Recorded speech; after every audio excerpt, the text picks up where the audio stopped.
What's up guys, Sloth here, and this video is gonna give you some recommendations on what items you should be getting in specific roles in most situations.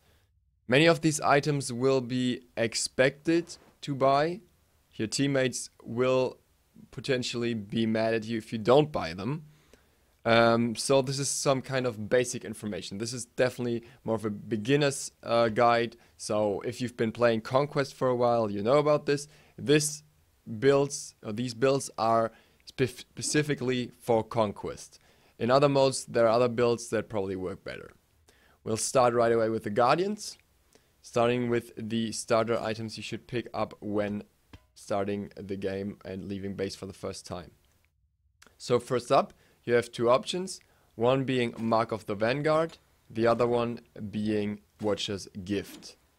Don't get both, only get one of those. Mark of the Vanguard allows you to get some extra protections and take less damage. I'd recommend this on guards like Athena. They don't really need anything else and profit more from having the extra protection.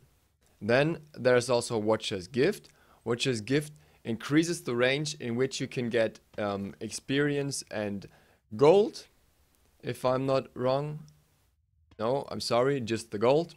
But the major thing about Watcher's Gift is that it gives MP5 as well. This is better for guards that generally struggle with getting enough gold because they can't rotate as fast. Say Bacchus. Athena and Geb can rotate pretty fast, so they don't really struggle with that.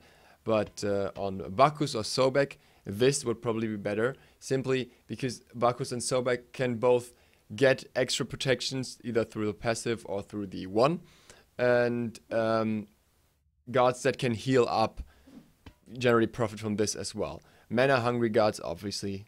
So yeah, basically decide depending on which guard you pick, how aggressive you think the enemy lane is gonna be, and so on. I'll just take Watcher's Gift out for now, so that doesn't get confusing. The other item you should always get is Hand of the Gods. First up, you get rank 1. You will need this. Make sure to get it. You will need it because when you initially clear the camps, you want to have this on the second camp in order to get to the lane faster and help clearing on the mid-harpies later on, and so on and so on. As a support, you need Hand of the Gods from the start. There's no way around it. Now after that, you should in most cases get a ward. If you want to get 1 or 2, it's up to you. I personally only go for 1 at the moment and ward the enemy jungle. But what's more important than that is don't go for multi-potions on top of that in most cases. You can if you feel like you're already late and you don't have another option. But what you should do is go to the enemy jungle, place the ward, and then go back to base. Get your healing pots and your mana pots. How many of each depends on what your guard needs. Sobek needs some more mana pots. A guard with low mana costs will probably need more healing pots because Athena, for example, doesn't have natural heal. And it's always good to be high health in order you need to get to mids fast and so on.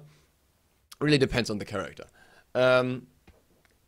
But these are the standard items.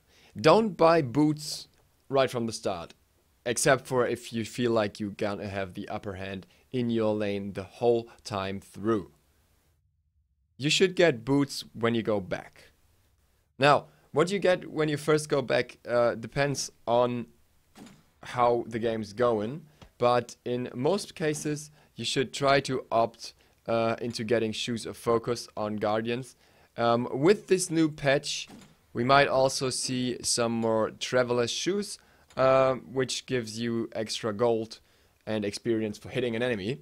We'll see how that develops. I think both are viable choices depending on which character you play as well. I'll just take out one of them again so it doesn't get confusing. In some cases, you might want to go straight for Hand of the Gods 3. Wrath of the Gods, that is. Basically, if your team is so far ahead that you feel like you have an easy chance to get Gold Fury, and you can really aggress enough to have a decent chance to get it, then get Wrath of the Gods, maybe even before Boots. If you don't have enough money for the most expensive part of the Boots, but you have enough for Wrath of the Gods, go for it. It can be very, very helpful in many situations. And after that, that's basically the last iron item you always need to get, which is Sovereignty. Sovereignty gives you extra physical protection, which is important because most of the damage in Smite is physical. Minions are physical, the ADC is physical, the jungler is probably physical, and the Guardian doesn't deal too much damage. Magical protection is something that can wait till later on. Also, you get 20 magical protections with the aura, and you get extra HP 5, which is great for the laning phase. So these are the kind of mandatory items if you want to get a Guardian, if you want to play a Guardian or another support. What is often recommended is also getting Hardwood Amulet.